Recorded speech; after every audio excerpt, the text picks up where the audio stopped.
For much too long, as you all know, the immigration system has been broken, and it's long past time to fix it. That's why months ago I instructed my team to begin negotiations with a bipartisan group of senators to seriously and finally fix our immigration system. For months now, that's what they've done, working round the clock through the holidays, over the weekends. It's been an extraordinary effort by Senators Lankford, Murphy, and Sinema.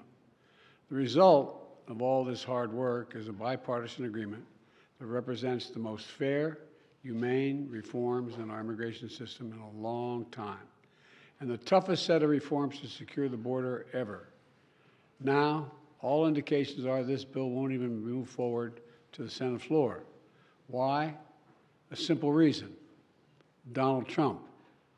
Because Donald Trump thinks it's bad for him politically. Therefore, he doesn't, even though it helps the country, he's not for it. He'd rather weaponize this issue than actually solve it. So for the last 24 hours, he's done nothing, I'm told, but reach out to Republicans in the House and the Senate and threaten them and try to intimidate them to vote against this proposal. And it looks like they're caving. Frankly, they owe it to the American people to show some spine and do what they know to be right.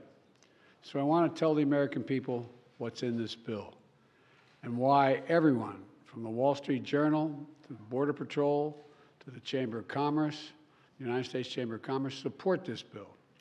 Because it's going to make the country safer, make the border more secure, treat people more humanely and fairly, and make legal immigration more efficient and consistent with the values of our nation and our international treaty obligations.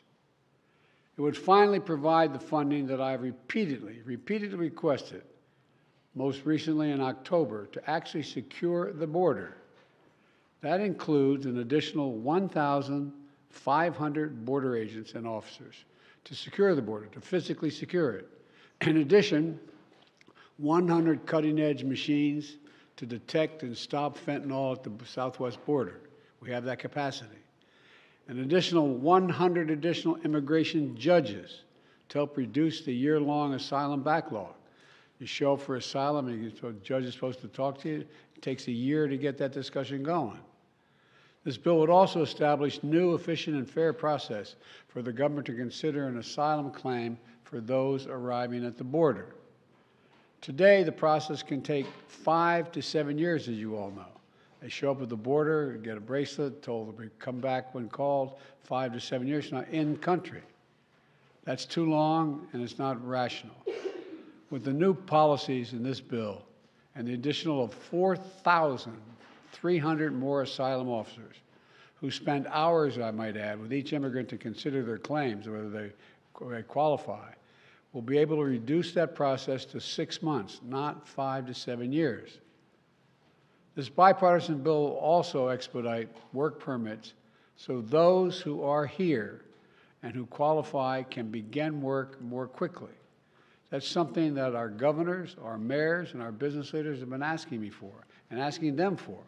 All across the country they've been asking for this. It'll also create more opportunities for families to come together for business, to hire additional workers, and for the first time in 30 years, this bipartisan legislation increases the number of immigrant visas for people legally able to come to this country through ports of entry.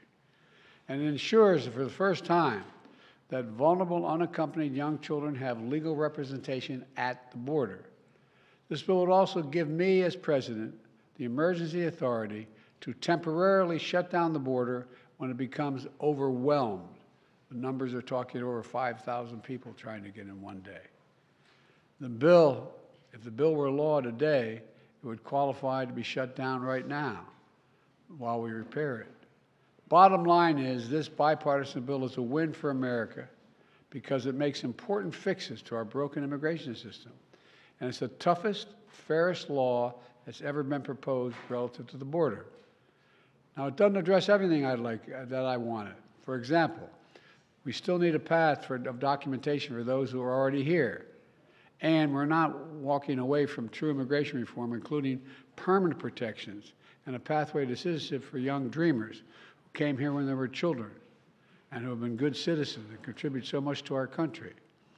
But the reforms in this bill are essential for making our border more orderly, more humane, and more secure. That's why the Border Patrol Union, which, by the way, endorsed Donald Trump in the 2020 election, endorses this bill. These are the people whose job it is to secure the border every single solitary day. They don't just show up for photo ops like some members of Congress. They're there to do their job. This is the risk, the thing many of them risk their lives doing every single day. And they decided, the Border Patrol decided, this gives them the tools they need to do the job, more personnel across the board. It's also why the U.S. Chamber of Commerce endorsed this bill, because they know this bill is not just good for the border, it's also good for American business and for the American economy. And it's why the Wall Street Journal endorsed the bill, with the headline this morning which reads, quote, "A border security bill worth passing. The Senate has reforms Trump never came close to getting." That's the quote from the Journal. This bill would also address two other important priorities. First, it provides urgent funding for Ukraine. I'm wearing my Ukraine tie, my Ukraine pin, which I've been wearing because they're in dire straits right now defending themselves against a Russian onslaught, a brutal conquest. The clock is ticking. Every week, every month that passes without new aid to Ukraine means fewer artillery shells, fewer air defense systems, fewer tools for Ukraine to defend itself against this Russian onslaught, just what Putin wants. Ukrainians are fighting bravely. You know, many of you, I look around the room here, have followed me in this for a long time. I pulled together a coalition of over 50 nations to support them. On the phone, talking to these leaders. We unified NATO. Remember when we first came to office? NATO was well, they're all together and actually increased the size of NATO. We can't walk away now. That's what Putin's betting on. Supporting this bill is standing up to Putin. Opposing this bill is playing into his hands. As I've said before, the stakes on this fight extend well beyond Ukraine. If we don't stop Putin's appetite for power and control in Ukraine, he won't limit himself to just Ukraine. And the cost for America and our allies and partners will rise. For those Republicans in Congress who think they can oppose funding for Ukraine and not be held accountable, history is watching. History is watching. The failure to support Ukraine at this critical moment will never be forgotten. The position of the MAGA Republicans can be characterized by the New York Times headline. First, and this is the headline, it reads, "Trump first, Putin second, America third." That cannot pertain. This bipartisan agreement also provides Israel with what it needs to protect its people and defend itself against Hamas terrorists. And it will provide the necessary life-saving humanitarian assistance for the Palestinian people. By opposing this bill, they're denying aid to the people who are really suffering and desperately need help. You know, there's more work to get this done over the finish line, and I want to be clear. Doing nothing is not an option. Republicans have to decide. For years, they said they want to secure the border. Now they have the strongest border bill this country has ever seen.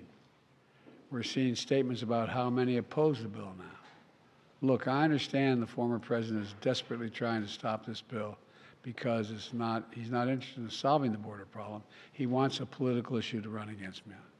They've all but said that across the board. No one really denies that I'm aware of. The American people want a solution that puts an end to the empty political rhetoric which has failed to do anything for so long. We have to get the resources to the border to get the job done. So Republicans have to decide, who do they serve? Donald Trump or the American people? Are they here to solve problems or just weaponize those problems for political purposes? I know my answer. I serve the American people. I'm here to solve problems. It was just months ago that Republicans were asking for this exact bill to deal with the border, to provide support for Ukraine and Israel. And now it's here. And they're saying, never mind, never mind. Folks, we've got to move past this toxic politics. It's time to stop playing games with the world waiting and watching. And by the way, the world is waiting. The world is watching. They are waiting and watching what we're going to do. We can't continue to let petty partisan politics get in the way of our responsibility. We're a great nation. It's not acting like a great nation. So I'm calling on Congress to pass this bill, get it to my desk immediately. But if the bill fails, I want to be absolutely clear about something. The American people are going to know why it failed.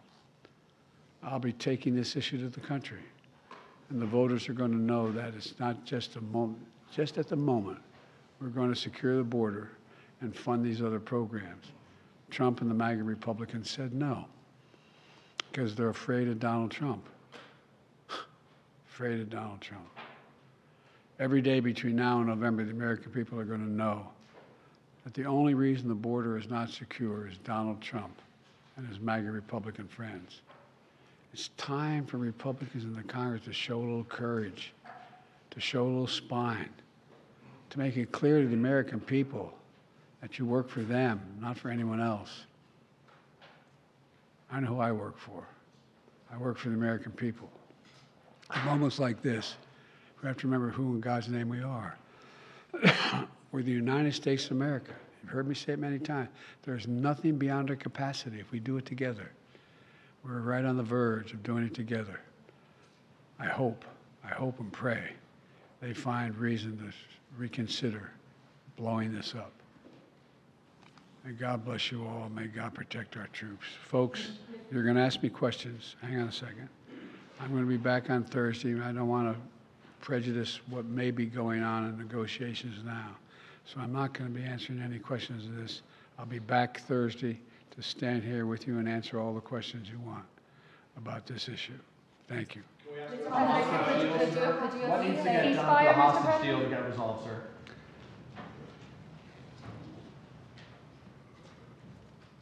This indirectly has a lot to do with the hostage deal and what's going on in the Middle East.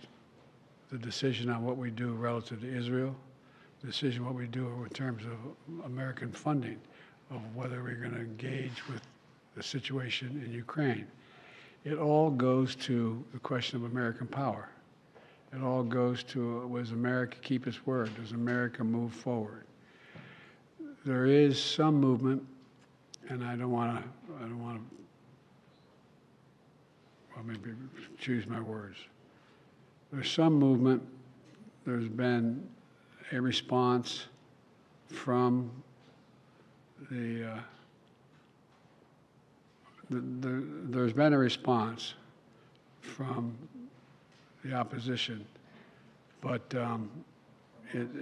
yes, I'm sorry, from Hamas, but it seems to be a little over the top. We're not sure where it is. There's a continuing negotiation right now.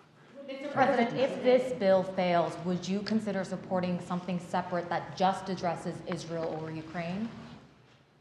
I'm not going to concede that now. We need it all. The rest of the world's looking at us, and they really are. Mr. President,